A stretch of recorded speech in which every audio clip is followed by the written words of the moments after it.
I think we should start with the throat clearing tick, Yeah. if that's the one that's bothered you the most. And the first thing we really need to do is to get to know that tick very well. So you understand it well, I understand it well, and by getting a really good tick description of it, then we're going to be able to work out how to help you to control it. Yeah. So it is a throat clearing sound, which is in your throat. Do you feel an urge beforehand? Do you know when it's about to happen? Yeah, so like a premonitory urge, Yeah. that's what they call it.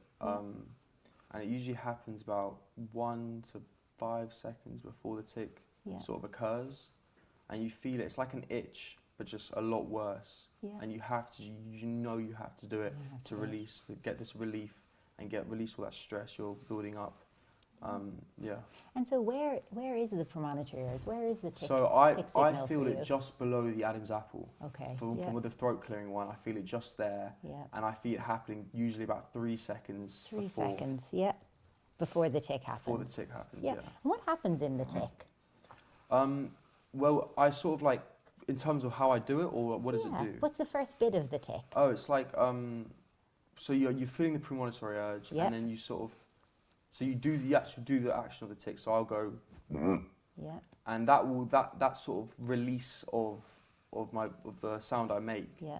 really just gets you out, just gives you a bit of bliss. You know what I mean? It just helps you and just releases that urge and releases all the stress that's been building up. Yeah. But the problem is, like I said before, it has like a domino effect. Yeah. So then you want to do it again because you want that release, you want that relief, you want that release of stress. Yeah.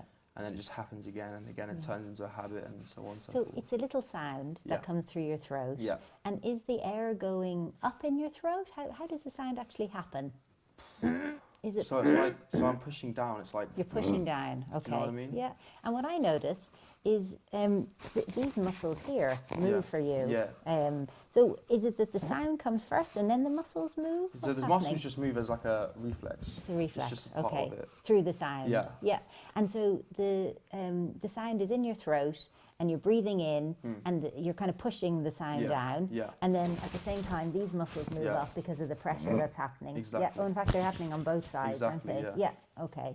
And do you usually just make one of the sounds? So it depends really. It's like if I'm having sort of a tick attack or an episode of a lot of ticks, usually I'll have about 3 or 4 and then it'll be done. Yeah.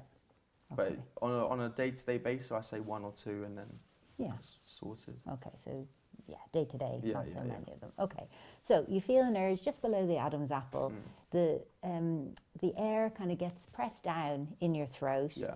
Because of that pressure, these, I think they're called the scalene muscles, yeah. get pulled up here. Yeah. You usually just do one of them, maybe 2, Yeah. and then the urge goes away Yeah. and the tick is finished. Yeah. Okay. Anything else move on your face or body when you're doing that throat clearing? So I sort of like squint my eyebrows, I've been told. Yeah. So when I do it, I sort of go like, and like my eyebrows sort of go lower down. Yeah.